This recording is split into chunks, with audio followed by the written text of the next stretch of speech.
आस कह रही श्वास से धीरज धरना सीख, मांगे बिन मोती मिले, मांगे मिले न भीख, मांगे मिले न भीख। जगत में प्रत्येक व्यक्ति को किसी ना किसी प्रकार की निर्बलता अवश्य होती।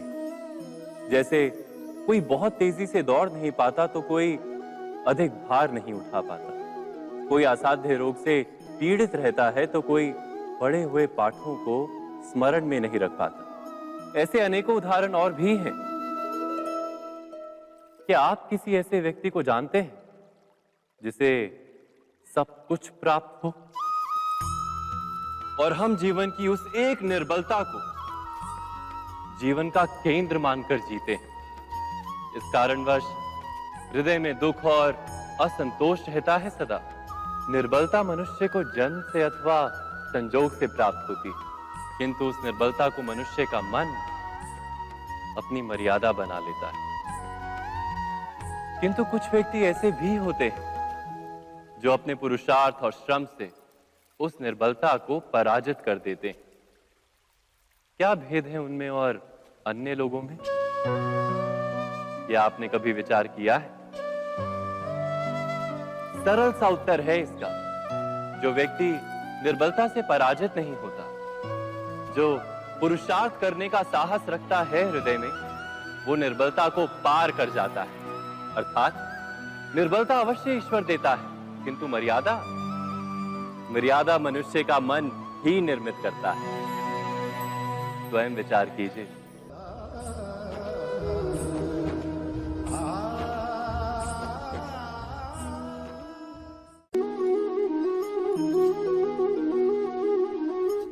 भविष्य का दूसरा नाम है संघर्ष। हृदय में आज इच्छा होती है और यदि पूर्ण नहीं हो पाती तो हृदय भविष्य की योजना बनाता है। भविष्य में इच्छा पूर्ण होगी ऐसी कल्पना करता रहता है, किंतु जीवन ना तो भविष्य में है ना अतीत में। जीवन तो इस क्षण का नाम है, अर्थात इस क्षण का अनुभव ही जीवन का अनुभव। पर हम ये जानते हुए भी इतना सा सत्य समझ नहीं पाते। या तो हम बीते हुए समय के स्मरणों को घेर कर बैठे रहते हैं, या फिर आने वाले समय के लिए हम योजनाएं बनाते रहते हैं और जीवन जीवन बीत जाता है। एक सत्य यदि हम हृदय में उतार लें कि ना हम भविष्य देख सकते हैं, ना ही भविष्य निर्मित कर सकते हैं, हम तो केवल धैर्य और साहस के साथ भविष्य को आलिंगन दे सकते हैं, स्वागत कर सकते हैं भविष्य का। तो क्या जीवन का हर पल जीवन से नहीं भर जाएगा? स्वयं विचार कीजिए।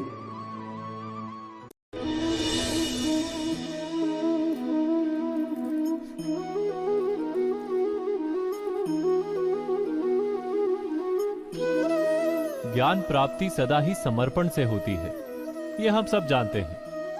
किंतु समर्पण का वास्तविक महत्व क्या है? क्या हमने कभी विचार किया? मनुष्य का मन सदा ही ज्ञान प्राप्ति में विभिन्न बाधाओं को उत्पन्न करता है।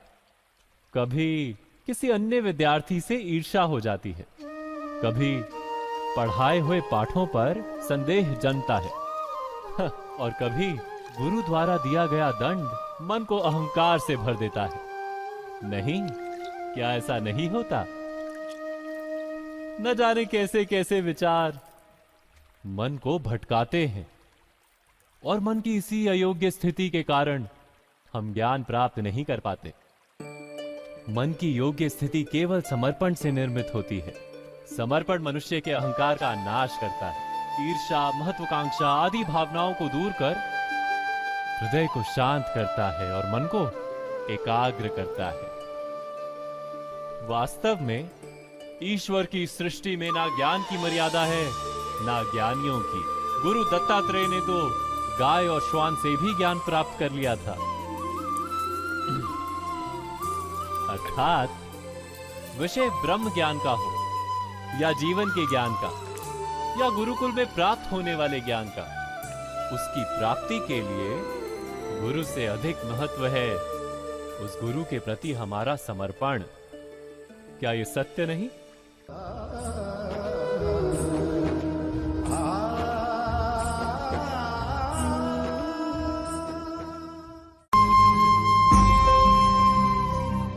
प्रत्येक मनुष्य के जीवन में ऐसा क्षण अवश्य आता है जब सारे स्वप्न, सारी आशाएं, सारे दृश्य ध्वस्त हो जाते हैं। जीवन के सारे आयोजन ही बिखर जाते हैं। एक और धर्म होता है और दूसरी ओर सुख। इसी को धर्म संकट कहते हैं। जब धर्म का वहन ही संकट हो और धर्म का त्याग ही सुख हो। विचार कीजिए, कभी किसी स्वजन के विरुद्ध सत्य बोलने का अवसर प्राप्त हो जाता है, कभी ठीक दरिद्रता के समय सरलता से चोरी करने का मार्ग प्राप्त हो जाता है, कभी किसी शक्तिशाली राजनेता या राजा के कर्मचारी का अधर्म प्रकट हो जाता है। सबके जीवन में ऐसी घटना बनती ही रहती है। अधिकतर लोग ऐसे किसी क्षण को धर्म संकट के रूप में जान ही नहीं पाते। हमें किसी प्रकार के संघर्ष का अनुभव ही नहीं होता। सहजता से सुख की ओर खींचे चले जाते हैं, जैसे मक्खी गुड़ की ओर खींची चली जाती। वास्तव में धर्म संकट का क्षण ईश्वर के निकट जाने का क्षण होता है। यदि हम संघर्षों से भयभीत ना हो, सुख की ओर आकर्षित ना हो, अपने धर्म पर दृढ़ रहे, तो ईश्वर का साक्षात्कार दूर नहीं।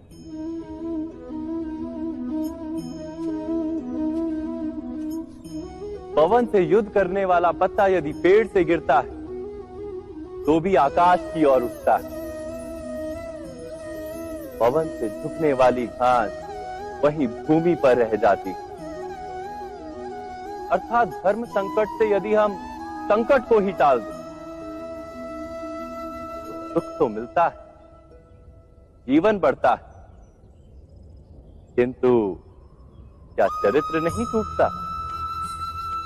क्या आत्मा दरिद्र नहीं हो जाती? क्या ईश्वर से अंतर नहीं हो जाता? स्वयं विचार किए। दो व्यक्ति जब निकट आते हैं तो एक दूसरे के लिए सीमाएं और मर्यादाएं निर्मित करने का प्रयत्न अवश्य करते हैं। हम यदि सारे संबंधों पर विचार करें तो देखेंगे कि इन सारे संबंधों का आधार यही सीमाएं हैं जो हम दूसरों के लिए निर्मित करते हैं। और यदि अनजाने में भी कोई अन्य व्यक्ति इन सीमाओं को तोड़ता है तो उसी क्षण हमारा हृदय क्रोध से भर जाता है। इन सीमाओं का वास्तविक रूप क्या है? क्या हमने कभी विचार किया? सीमाओं के द्वारा हम दूसरे व्यक्ति को निर्णय करने की अनुमति नहीं देते, अपना निर्णय उस व्यक्ति पर थोपते हैं, अर्थात किसी की स्वतंत्रता का अस्वीकार करते हैं। और जब स्वतंत्रता का अस्वीकार किया जाता है तो उसका हृदय दुख से भर जाता है। और जब वो सीमाओं को तोड़ता है तो हमारा हृदय क्रोध से भर जाता है। क्या ऐसा नहीं होता?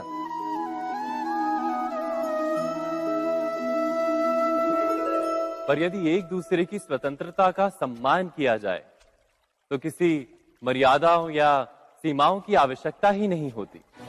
अर्थात जिस प्रकार स्वीकार किसी संबंध का देह है, क्या वैसे ही स्वतंत्रता किसी संबंध की आत्मा नहीं? स्वयं विचार कीजिए। सबके जीवन में ऐसा प्रसंग अवश्य आता है कि सत्य कहने का निश्चय होता है हृदय में, किंतु मुख से सत्य निकल नहीं पाता। कोई भय मन को घेर लेता है। किसी घटना अथवा प्रसंग के बारे में बात करना या फिर स्वयं से कोई भूल हो जाए उसके बारे में कुछ बोलना, क्या ये सत्य है? नहीं, ये तो केवल तथ्य है। अर्थात जैसा हुआ था वैसा केवल बोल देना सामान्य सी बात है। किंतु कभी कभी उस तथ्य को बोलते हुए भी भय लगता है। कदाचित किसी दूसरे की भावनाओं का विचार आता है मन, दूसरे को दुख होगा ये भय भी शब्दों को रोकता है। तो ये सत्य क्या है? क्या हमने कभी विचार किया है? जब भय रहते हुए भी कोई तथ्य बोलता है तो वो सत्य कहलाता है। वास्तव में सत्य कुछ और नहीं, केवल निर्भयता का दूसरा नाम है। और निर्भय होने का कोई समय नहीं होता, क्योंकि निर्भयता आत्मा का स्वभाव है। अर्थात क्या प्रत्येक क्षण सत्य बोलने का क्षण नहीं होता?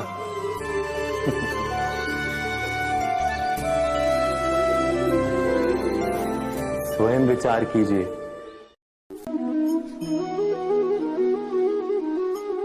श्रेष्ठता का क्या अर्थ है? श्रेष्ठता का अर्थ है दूसरों से अधिक ज्ञान प्राप्त करना। अर्थात मूल्य इस बात का नहीं कि स्वयं कितना ज्ञान प्राप्त किया, मूल्य इस बात का है कि प्राप्त किया हुआ ज्ञान अन्य लोगों से कितना अधिक है। अर्थात श्रेष्ठता की इच्छा ज्ञान प्राप्ति को भी एक स्पर्धा बना देती है। और स्पर्धा में विजय अंतिम कब होती है?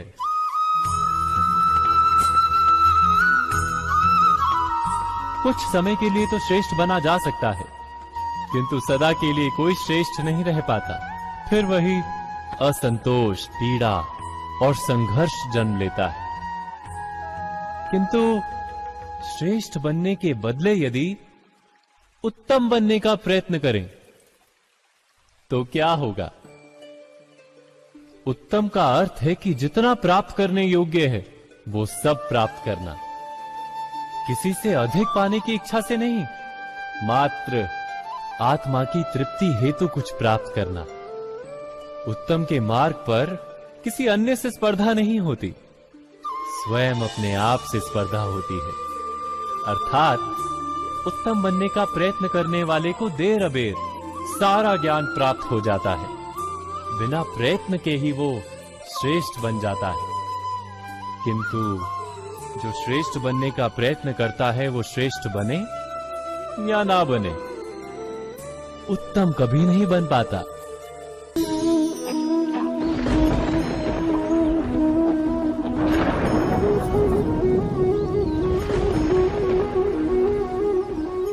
सपनों और पूर्वाभासों के आधार पर हम भविष्य के सुख दुख की कल्पना करते हैं।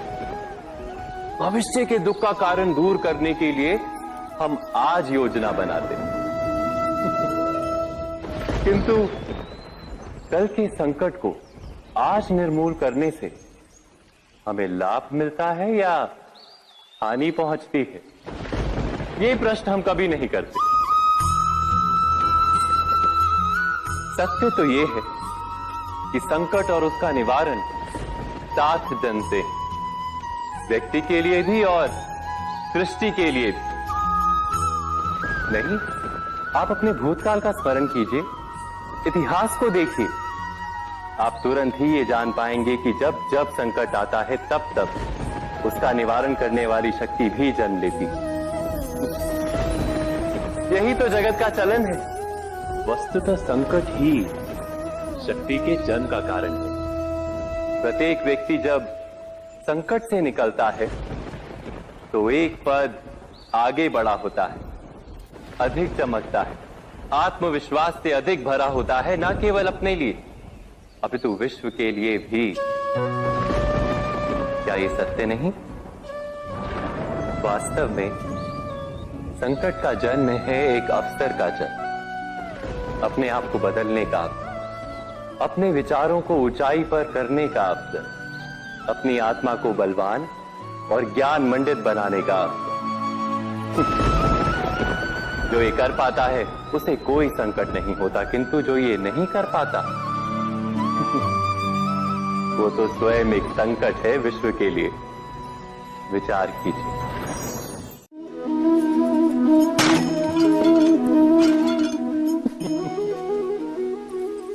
कभी कभी कोई घटना मनुष्य के जीवन की सारी योजनाओं को तोड़ देती और मनुष्य उस आघात को अपने जीवन का केंद्र मान लेता। पर क्या भविष्य मनुष्य की योजनाओं के आधार पर निर्मित होते हैं? नहीं। जिस प्रकार किसी ऊंचे पर्वत पर सर्वप्रथम चढ़ने वाला उस पर्वत की तलाई में बैठकर जो योजना बनाता है, क्या वही योजना उसे उस पर्वत की चोटी तक? नहीं। तो क्या युद्ध से जूझता हुआ मन कोई योग्य निर्णय ले पाएगा? वास्तव में शांत मन से जब कोई निर्णय करता है तो अपने लिए सुखद भविष्य बनाता है, किंतु अपने मन को शांत करने के लिए जब कोई निर्णय करता है तो वो व्यक्ति भविष्य में अपने लिए कांटों भरा वृक्ष लगाता है। स्वयं विचार कीजिएगा।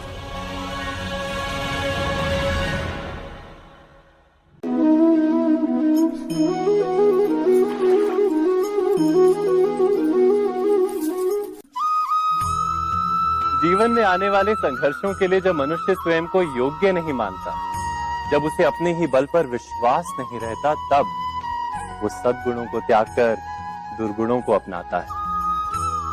वस्तुतः मनुष्य के जीवन में दुर्जनता जन्म ही तब लेती है जब उसके अंतर में आत्मविश्वास नहीं होता। आत्मविश्वास ही अच्छाई को धारण करता है। ये आत्मविश्वास है क्या?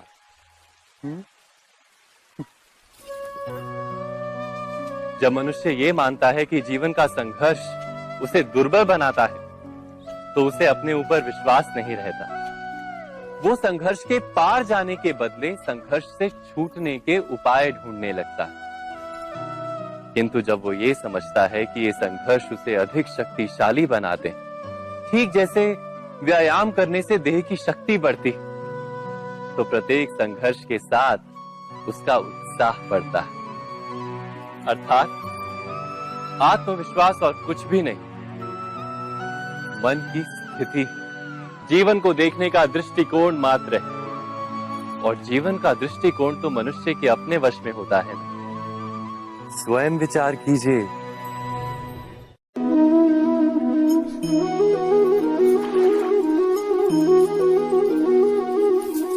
पिता सदा ही अपने संतान के सुख की कामना करते हैं, उनके भविष्य की चिंता करते रहते हैं। इसी कारणवश सदा ही अपने संतानों के भविष्य का मार्ग स्वयं निश्चित करने का प्रयत्न करते रहते हैं। जिस मार्ग पर पिता स्वयं चला है, जिस मार्ग के कंकर पत्थर को स्वयं देखा है, मार्ग की छाया, मार्ग की धूप को स्वयं जाना है, उसी मार्ग पर उसका पुत्र भी चले, यही इच्छा रहती है हर पिता की। निसंदेह उत्तम भावना है ये। किंतु 3 प्रश्नों के ऊपर विचार करना हम भूल ही जाते हैं। कौन से प्रश्न?